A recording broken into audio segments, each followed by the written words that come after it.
Rye bread.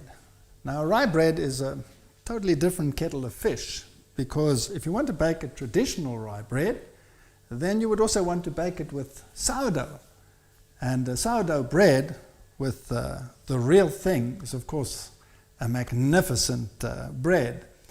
But normally, people like myself who are on the move don't have time to make these things, because it'll take you a week to get the sourdough going, and I cannot wait a week after I come back from a trip in order to make a bread like that. So I've learned to make a cheating rye bread where I skip the whole process and just use normal yeast to bake the bread. But I still want to tell you how to make a sourdough so that you can bake the bread without any yeast whatsoever. Now we're just going to make a simple bread today, a 40% rye bread, but before I do that I want to demonstrate how to make a sourdough. Now you can make a sourdough with many ingredients. You can use potato flour, you can use normal flour, you can use rice flour. There are many ways to make a sourdough, but if you want to make a German rye bread, then it has to be a rye sourdough, or else it's not a rye sourdough. And it's very simple to make, but it's quite a process. You take 1 cup, but you can also make smaller quantities. You can take, sorry, not 1 cup, half a cup. But you could also use a 1/4 cup if you want to stretch the process, because you'll see what will happen in a moment. I'm using a half a cup, which is probably close to 100 grams of flour. And I'm adding this to the bowl. You can use a bigger bowl later, because it's going to get more and more and more. And you take an equal quantity of lukewarm water. So you're taking a half a cup of water, and you're adding it to your rye flour. Then you mix the two. Now this is going to be a very soft mix. Now what is happening here is called magic. You see, God saw fit to place one bacterium in particular in the atmosphere. So as we are working now, all around us there are lactobacteria. Now lactobacteria are the ones that cause fermentation. So when you do something like this and you're adding the air into the mix, so you're whipping the air in, so you do it, like you would beat something.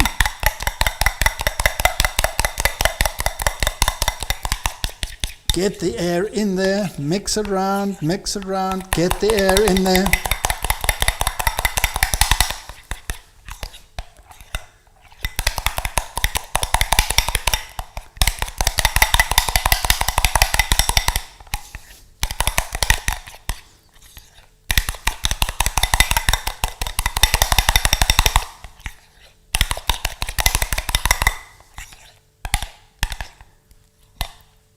Now that you have the air in there, what will happen is, slowly, the lactobacteria that are in there, the lactobacillus, will start fermenting the carbohydrates in this flour. And in the process, they produce lactic acid. Lactic acid is sour. Now, lactic acid is an acid that the human being can cope with very well, because we have numerous enzymes throughout the body system that cope with lactic acid. We don't cope well with acetic acid.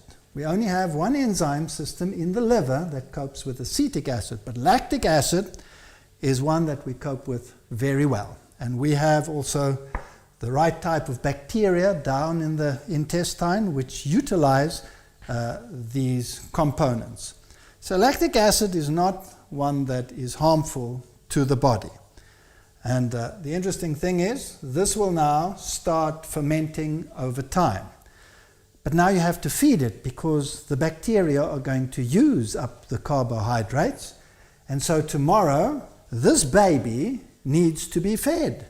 So tomorrow, you take another half a cup of rye flour, you add it to the mix, equal quantity of water, mix it in, beat in the air again, and over a period of about 5 or 6 days, if you keep it at around about 20 to 25 degrees centigrade, so a comfortable room temperature, not in the direct sun, not in the cold, but somewhere where it's sort of comfortable, like you would keep a baby, then it will start bubbling. And when it starts bubbling, it will start smelling sour because of the lactic acid that is being produced. And when you smell it, you smell this pungent, sour smell. That's fine. If you have wrong bacteria in your house, if you have Staphylococcus or one of those bad fellows in there, then it won't smell sour, it'll actually stink.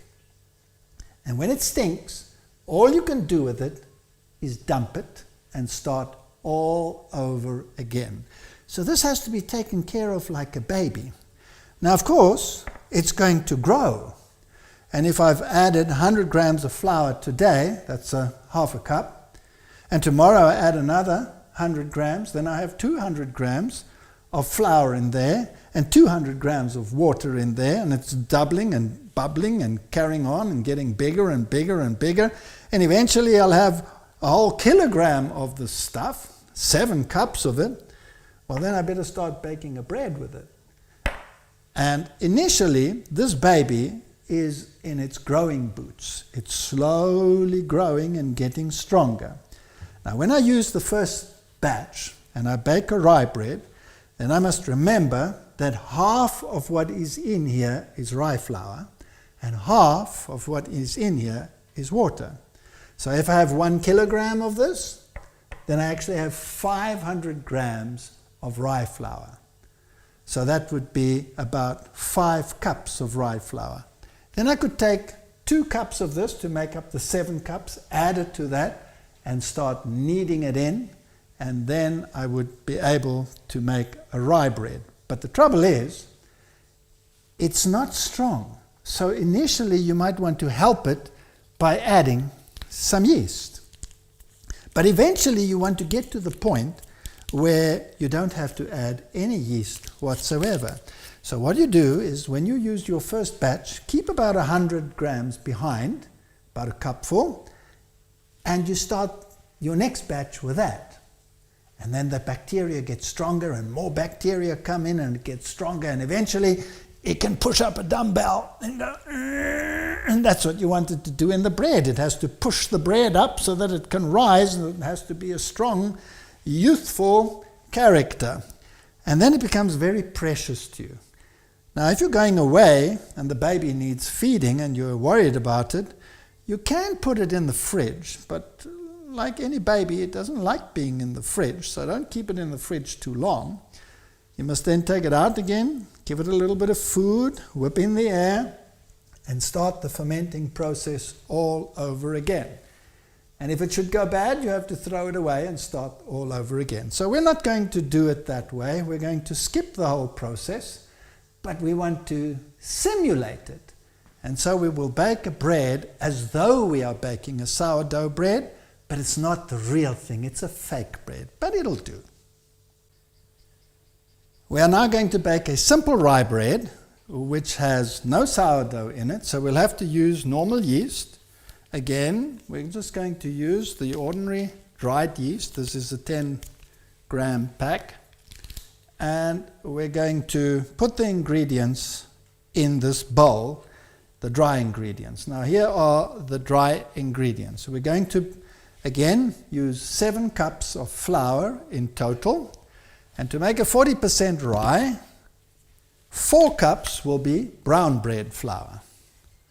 So 4 cups of brown bread flour.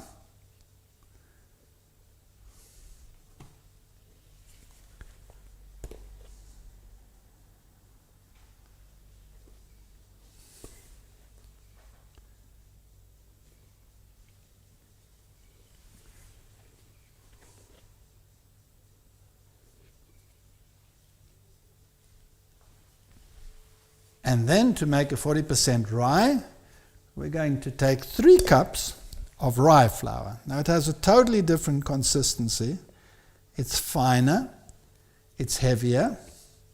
1,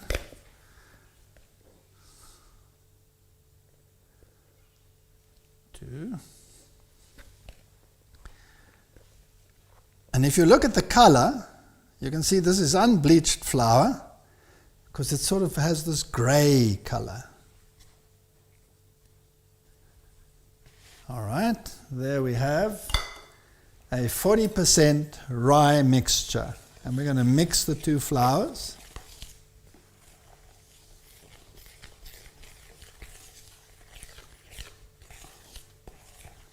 Now we're cheating because we're not using a sourdough, but we're not going to tell anyone, and you really have to know the difference.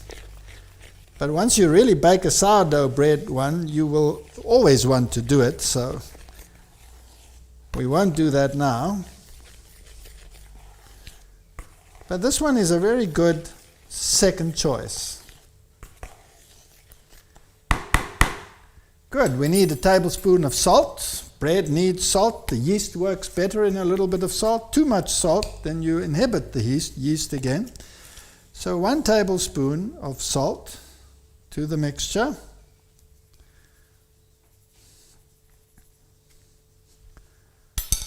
Now Germans are an odd brand, and Germans like to add caraway seed to rye bread.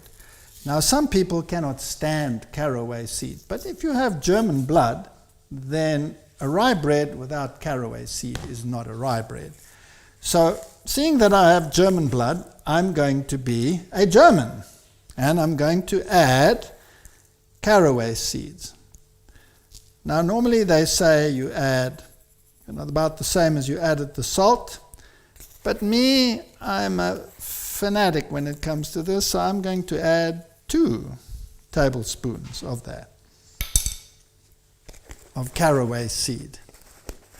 And I want to cheat a little bit because, again, it's a denser flour and a denser consistency, so we also want to have the flour and the dough to be firmer than we had on the normal brown bread dough.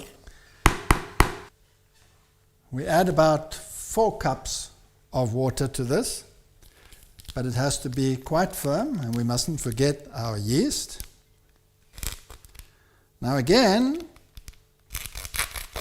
I actually prefer using the wet yeast and making a mixture again in the water, adding the yeast, add a little bit something sweet to make it go, like molasses or a teaspoon of sugar or honey or anything that you want. So 1 10-gram packet of instant yeast. And then we'll mix the dry ingredients together. So what is in here now? 3 cups of rye flour, 4 cups of brown bread flour, caraway seeds, if you like them. If you don't, you leave them out. And one more thing, a sourdough bread has a particular flavor, and it's a little bit sour. That's why it's called a sourdough. And I can simulate that by cheating a little bit, and I do that by adding the juice of half a lemon. So we'll take half a lemon. You don't have to do this, but that's if your German perfectionist streak gets hold of you.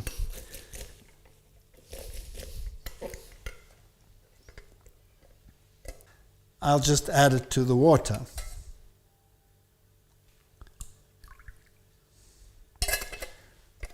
And then we need a tablespoon of something sweet. Again, I'm going to use molasses. It gives the bread a nice color as well.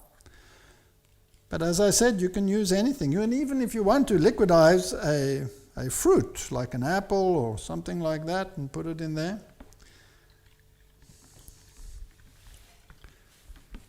So this is a rapid rye simulating the sourdough.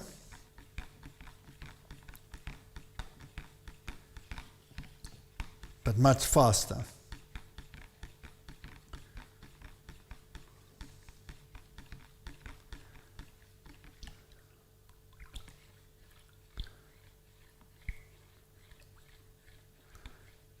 Now, because there's rye flour in this, it's going to be a lot stickier when you mix it. So it takes a little bit more effort to wash your hands afterwards again to get it all off. But again, if you want to be a real bread baker, then you must use your hands to do this. And we'll see there's a totally different kneading process in the end as well.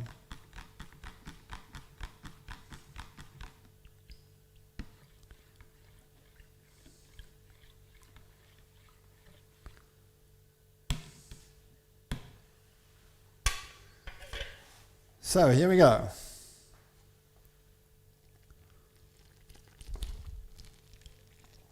I'm not going to add all the water. So we can first see what the consistency is like.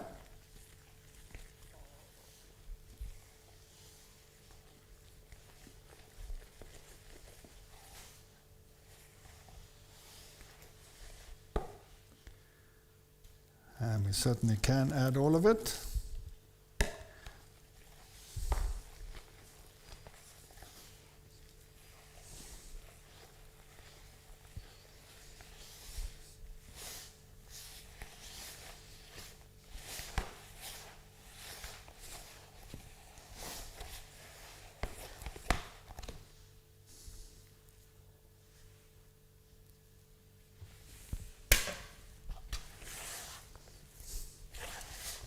Now, this is far more like clay than a normal brown bread,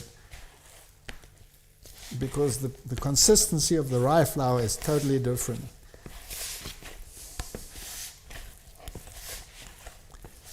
Now you go through your kneading process again. This is a nice consistency. Again, it just breaks. You don't want it to break.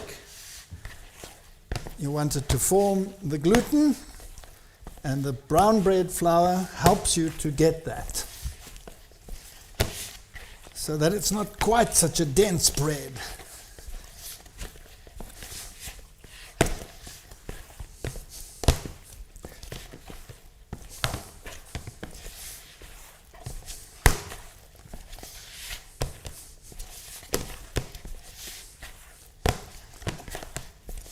Now, rye bread needs far more elbow grease than the other one.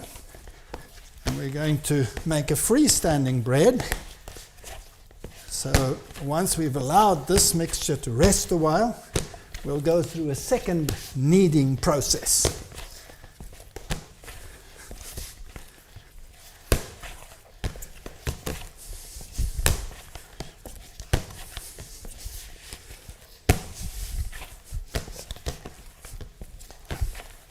It takes far more elbow grease. You really have to punch it.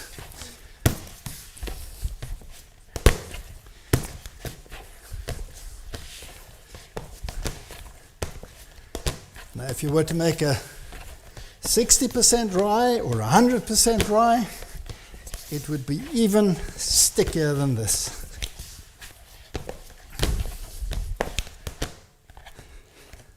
See, I can lift the bowl. That's what you want.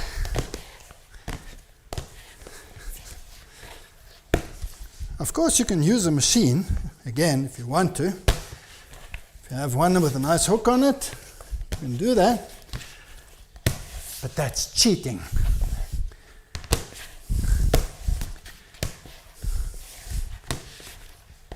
I like to give it a twist.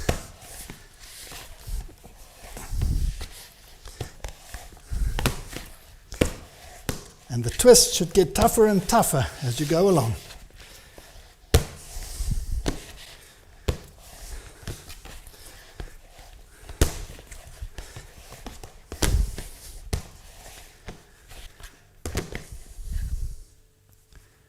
Perfect.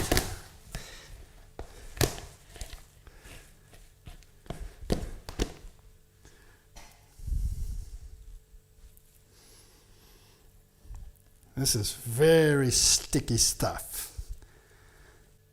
So we just cover it up and let it rest until it has risen about double.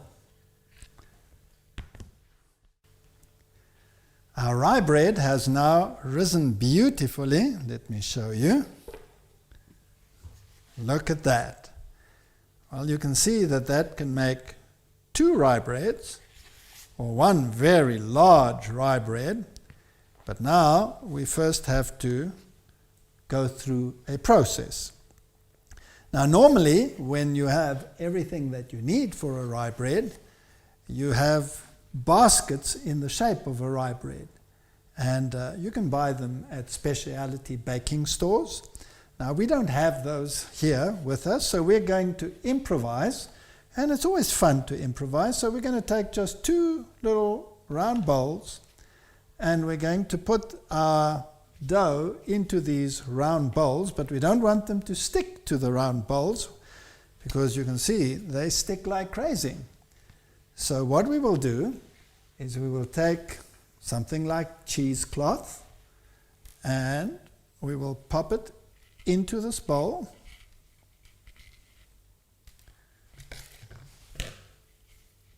To make sure it doesn't stick. Something like that.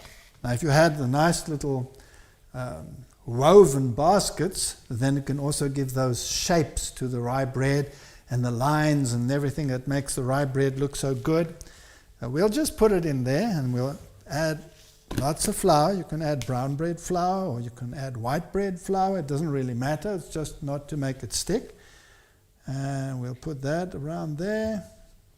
And we'll do the same with the second one.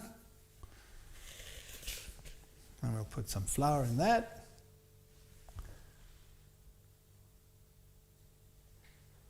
Just to make sure it doesn't stick. And then we have to mix and knead this dough. Now we can take rye flour, or we can take ordinary flour. This is now. And we're going to scrape this out.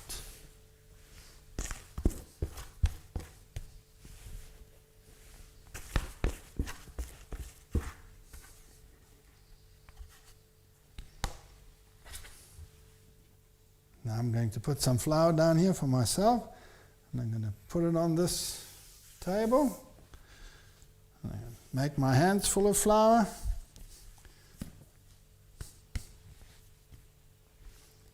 Put some flour on top, some more around the side,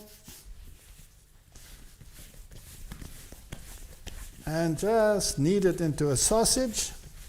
Keep mixing the flour in.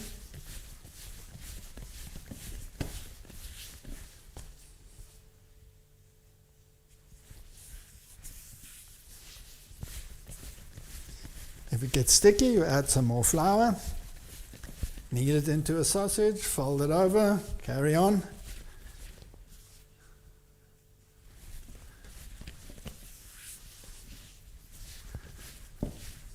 This is like pottery.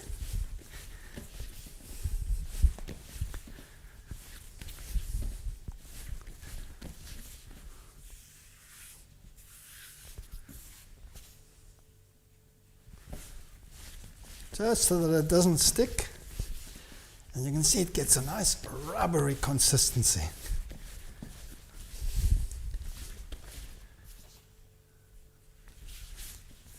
So this is totally different from the very simple brown bread.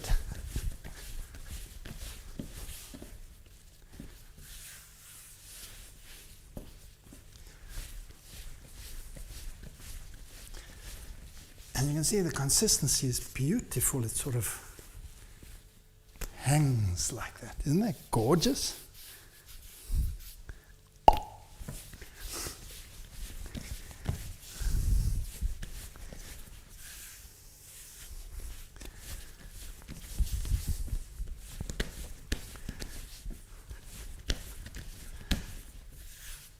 Now if this were baked with sourdough, well, then it would take hours to rise, and if it's a little bit cool, you might want to do this just before you go to bed, and see what it looks like tomorrow morning. But we've cheated, so this should take just as long as any normal bread, an hour or so, and it should be just fine.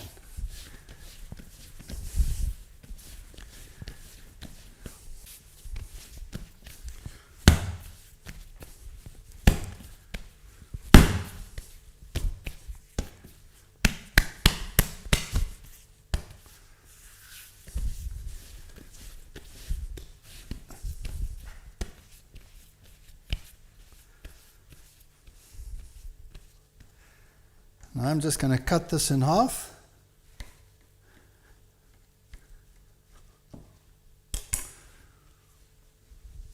That's 2 loaves.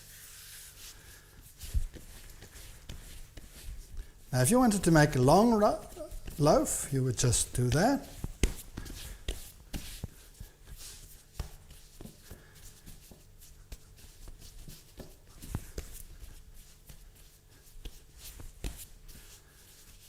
And you would put that into a little basket, like that, and let it rise, double. Then you'd have 2 loaves of rye bread. So we're going to make a round one, so we're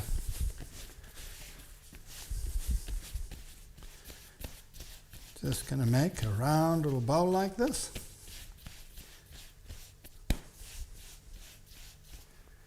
And we're going to pop it in there. And we're going to let it rise in there. And the only reason why we do that, you can just put it on a plate too, but then it tends to go very flat. This way it has to go up. I will do the same with the second one.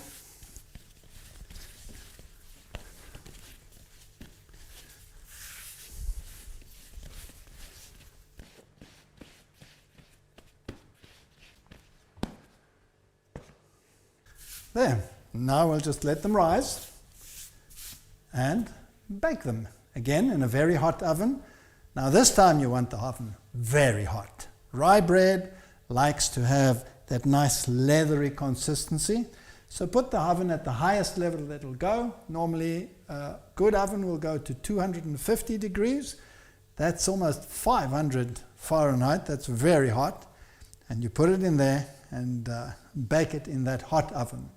Now if you want to be really technical, then you can put a little bowl in there and make it very hot in the process, and then you, just before you bake it, you throw some water in there so it goes psh, lots of steam in your oven, and you close your oven so then it gets that leathery consistency from the steam in the oven as well. Of course you're not going to leave it at 250, you're just waiting till the shape is stabilized. Then you take the temperature down to 220 and then down to 200, and you bake it for the rest of the baking time. Loaves this size, 50 minutes, maximum an hour. Well, our rye bread has risen beautifully in our makeshift bowls. We did this just to show you that you can use anything. You don't have to use all the fancy equipment. It's nice to have it, but if you don't have it, then it doesn't matter. Doesn't that look gorgeous? And now we're going to take a greased pan, an open pan, and I'm going to take my watch off because I don't want dough in it. And then we're gently, because you don't want it to drop, fold it out and put it on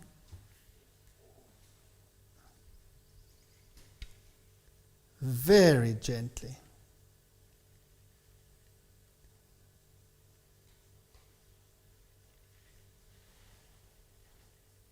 See, that's why we have this cloth so it doesn't stick. Now it'll still rise in the oven. We'll do the other one. You can use any shape. The shape that you use is the shape that you'll get. Now very gently, you don't want it to fall.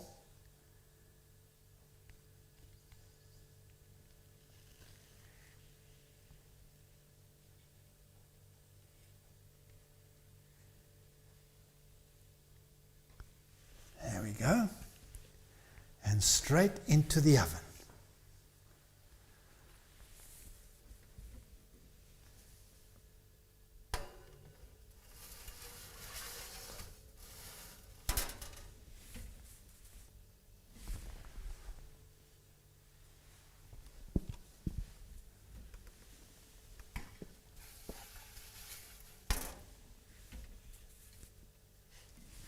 very gently at the very highest heat.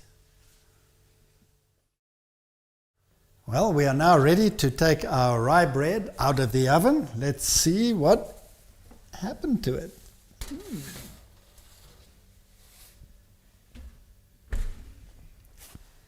It's a nice round little rye bread.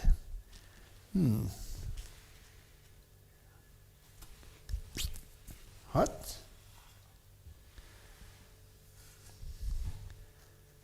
Let me just put it there and show you. It's nice and light. It has risen. You could, if you wanted to, before you put it in the oven, give it a cut. But I normally just leave it, and it doesn't matter if it rises there a little bit. That's fine. And I think it came out nice. It's got a nice hollow sound, so it rose very nicely. Oops, it's hot. And I think it's just beautiful. So we'll just leave it there, cover it up, let it cool down, and then we will eat it. Well, this is our little rye bread that we baked. You can see that it's pliable now, that it's cooled down.